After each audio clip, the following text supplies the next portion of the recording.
During the Second World War, there was a feared resistance group who sought to take the fight to the German army as they occupied their homelands. The Germans subjected thousands of people to horrific ordeals, with many being deported to concentration camps, and many were slaughtered by the Einsatzgruppe. The partisans rose up in Soviet lands, and they fought a guerrilla war against the Axis forces until their countries were finally liberated.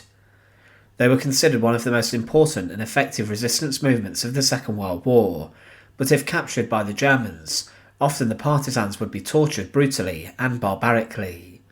They would be subjected to terrible ordeals, and regardless of their age, or if they were a man or a woman, they would often be executed for their crimes. This saw thousands of people being executed in front of large crowds, including even teenage girls who were not spared. Join us today to look at the brutal executions of the partisans, and as always, to support our channel, please make sure to subscribe. The Soviet partisans obviously operated in many Soviet lands and countries, and they would shortly after the outbreak of the Second World War form.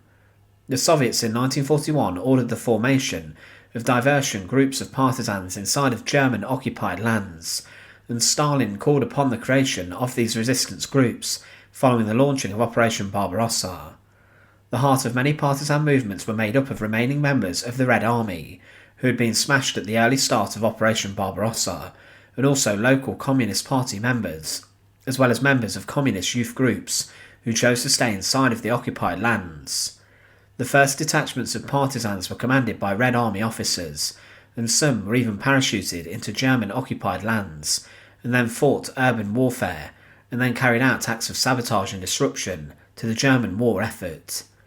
The plan was to cause as much chaos and dent the German military as much as they could, and often partisan forces were not very well equipped to take on thousands of soldiers in battles, so they would focus their attacks on smaller groups, and they also disrupted communications and they cut many phone lines. In certain countries and lands, the effectiveness of the partisans led to a downturn in morale of the German-led armed forces, and this contributed to German losses. The thought they were going to be attacked by people hiding in plain sight often struck fear into the German army's soldiers. In Russia, the partisans launched huge attacks on rail communications, and German Army Group North was forced to move their forces by truck rather than quicker by train because of the partisans. This angered the Germans, and they knew they had partisans living amongst the areas of their occupation. Partisan groups in Latvia, Estonia and Lithuania made a significant contribution to the war effort, and Latvia had a large number of partisan groups. These were led by different commanders, and they would continue much of the guerrilla activities as well as other groups, but many of the fighters in Lithuania had been prisoners of war and even concentration camp prisoners who managed to escape. But one thing that was also remarkable about these groups was that many women signed up to fight, and the partisans welcomed these women with open arms. They even had teenage girls amongst their ranks, and these often had very important jobs, such as working to evacuate people during battles.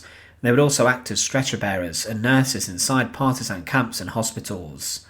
Also, women would bear arms themselves and fight against the Germans. Younger girls were also used as a way of recruiting more younger people to the partisan cause, and one example was Lepa Radic, who would act as a nurse and also a stretcher bearer for the resistance. She would, whilst under heavy fire, evacuate hundreds of people, but she was eventually caught by the Germans and she fired her rifle at the Germans before she was overwhelmed. She was then tortured brutally and would then be executed in front of a large crowd, and she was hanged from a tree. This was a common punishment for partisans. The usual ordeal was that a partisan would be captured by the Germans and then arrested. They would then be sent to Nazi prisons and camps to be brutally interrogated. The Germans wanted to know what the partisans had planned, and they wanted to wipe out their resistance and dominate completely, and have everyone under submission, subservient to them. But following the arrest, the partisans were then tortured in different ways to extract information about further actions that were planned and also other fighters. The Germans used lighter tortures to begin with, and then brutalised men and women for information, but when they would not hand anything over, the Germans would mark their file as a lost cause, and because of this a partisan then faced execution. They were usually executed in the same ways, being either shot ruthlessly by firing squads who would carry out the orders of superior officers, but also hanging was used as a way to intimidate others and those in settlements and towns. Condemned partisans would be taken into areas with lots of people or along busy roads. They would be hanged on trees or on makeshift gallows by German officers and members of the army. The point of this was to leave the remains of the condemned up for many days, so that lots of people could see what would happen to resistors, and this would then, the Germans thought, hopefully deter others from getting involved in resistance activities. Many partisans set up camps in mountainous regions, away from the main areas where Germans were based, and they would coordinate activities from these areas, which the enemy had less knowledge about. The partisans had expert local knowledge, and this provided them with a strong upper hand over their enemies, and some even established large settlements which were like fortresses, with underground shelters and hospitals and many other facilities.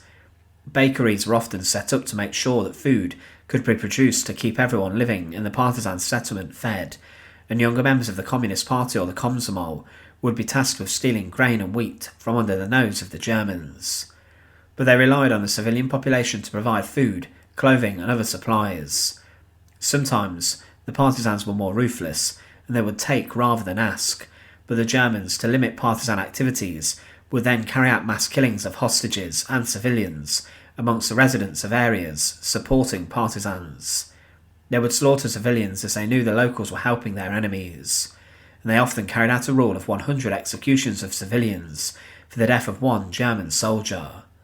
One former commander stated, "Most partisan units feed, clothe and arm themselves at the expense of the local population, and are not by capturing booty in the struggle against fascism.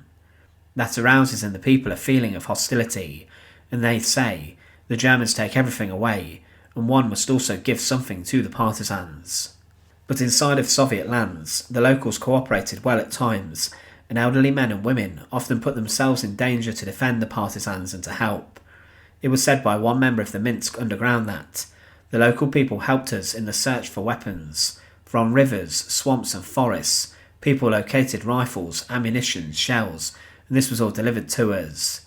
They would give over food and clothing, and they organised themselves into self-defence groups as well as forming groups of men who did collect weapons from battles and then repatriated these to the partisans.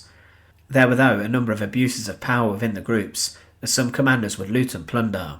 It was said that the partisans from the unit commanded by Yakov Melnik ransacked Rudnitsa village like jackals and robbed almost all peasants. Other units confiscated the entire potato crop in several villages, having threatened their residents with execution.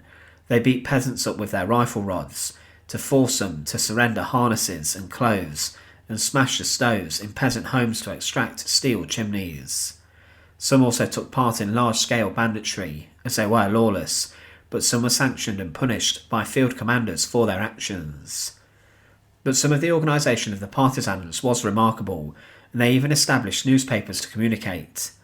As the Second World War continued, from 1941 there were around 90,000 resistance fighters, and by 1943 there were around 500,000. This grew towards the end of the war and continued to rise, but it was said of the partisans that the guerrilla was not simply a man fighting for his country, he was a political being struggling for a powerful and pervasive cause, against his own race as well as against the enemy. Militarily, he was to assist the progress of the Red Army by creating unbearable conditions in the enemy's rear. Politically, he was to be the champion of the class struggle in the furtherance of the communist millennia. But as mentioned, when captured, they were subjected to horrific executions. These were performed in public, and one thing also to mention is that German forces, including the Wehrmacht, often executed many partisans at the same time, on the same gallows. This was a striking scene, with many being executed together, but the point was to send a message to others to fall into line, and to not join resistance groups. But they did their job. They managed to disrupt German supply lines and soldiers, to the point where they had to employ whole battalions to carry out anti-partisan activities, meaning the Germans were left shorter to fight the Red Army. This was important, as well as the disruption and sabotage they caused, which even included blowing up trains. But if captured, it could be a brutal and horrific end for a partisan, and the Germans even brutally tortured the youngest resistors. Thanks for watching. To support our channel, please make sure to subscribe, and once again, thank you so much for watching.